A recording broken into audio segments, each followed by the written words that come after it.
المنصة بقت بتساعد الناس على انها توصل للي هي عايزاه في اسرع وقت. اي سكول هتساعد الناس ان هي تطور نفسها كل يوم وكل ساعة. احسن منصة في الحتة دي. بحاول اخرج الطالب من المدرسة قابل انه يشتغل في اي شركة بره. العالم محتاج 20 مليون كودر على سنة 2030. عايزين نخلق 100,000 كودر في مصر. في شغلانات هتنقرض، فلازم نجهز نفسنا انها تنقرض. عايزين نلحق الناس من اول اعدادية ومن اول ابتدائي، بحيث ان احنا مش عايزين ناخد الناس بعد الجامعة. عندك نفس القدرة انك تاخد نفس البنفيت اللي الطالب اللي في امريكا بياخده. عندي معلمين مصريين بيعلموا زي المعلم في امريكا. عايز الولد عندي وهو في اعدادي يشتغل في ناسا. عندنا بروجرامز كتيرة موجودة دلوقتي النهاردة، ومش لازم يبقى في القاهرة، ممكن من اي محافظة هو فيها ياخد الكورسات ديت، بحيث انه يقدر يصدر السيرفيس بتاعته من مصر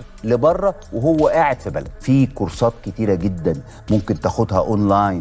انت مش محتاج ولا تسافر ولا تروح حته ولا نتحجج باي حاجه. شركه اسمها اي سكول بتعلم من اول اف اس 1 لحد يير 16. في اونلاين تريننج كورسز كتير جدا ممكن تاخدوها، بحيث انك تتعلم. ولو اتعلمت حاجه جديده دايما هتلاقي انك عندك بوزيتيف انرجي.